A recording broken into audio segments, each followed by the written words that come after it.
ஹர ஹர சங்கர ஜய ஜய சங்கர ஹர ஹர சங்கர ஜய ஜய சங்கர. மிளகுக்கு எதிர்மறை ஆற்றலை முறிக்கக்கூடிய தன்மை இருக்கிறது.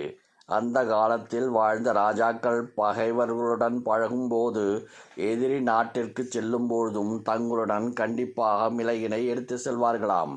காரணம், உயிருக்கு ஏதேனும் ஆபத்து வந்தால், அவர்கள் சாப்பிடக்கூடிய உணவில் ஏதேனும் விஷம் கலந்து விட்டதாக உணர்ந்தால், அந்த மிளகை எடுத்து சாப்பிட்டு விட்டால் உடலில் இருக்கும் விஷம் முறிக்கப்படும், அவர்களுடைய உயிரும் பாதுகாக்கப்படும். இப்படி விஷத்தை முறிக்கக்கூடிய இந்த மிளகிற்கு எதிர்மறை ஆற்றலை நெருங்க விடாமல் பாதுகாக்கக்கூடிய சக்தி அதிகமாகவே உள்ளது.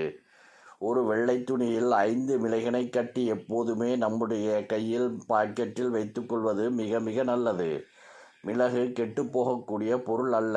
3 மாதத்திற்கு ஒரு முறை பழைய மிளகை மாற்றி வைத்து கொண்டாலும் சரிதான். இந்த சிறிய மிளகு முடிச்சு நமக்கு ஒரு பாதுகாப்பு வட்டத்தை ஏற்படுத்தி தரும் வல்லமை உடையது.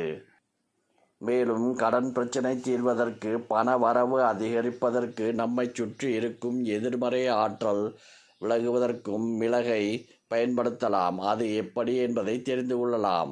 ஞாயிற்றுக்கிழமைகளில் இந்த மிளகு பரிகாரத்தை செய்வது நல்ல பலனை கொடுக்கும். ஞாயிற்றுக்கிழமை மாலை இரவு 8 மணிக்கு மேல் இந்த பரிகாரத்தை செய்யலாம். இரவு 11:30 மணிக்குள் எந்த நேரத்தில் வேண்டுமென்றாலும் செய்து கொள்ளுங்கள். 4 மிளகை எடுத்துக்கொண்டு நிலைவாசலுக்கு வெளியே சென்று குலதெய்வத்தை மனதார வேண்டி, கையில் இருக்கும் மிளகை உங்களுடைய தலையை இடதுபுறமாக 3 முறை மட்டும் சுற்ற வேண்டும். அதன் பிறகு 4 மிளகையும் 4 திசைகளில் கண்ணுக்கு தெரியாமல் தூர எறிந்து விடுங்கள். அவ்வளவுதான். திரும்பி பார்க்காமல் வீட்டிற்கு சென்று கை கால் முகத்தை கழுவிக்கொண்டு உறங்கச் சென்று விடுங்கள்.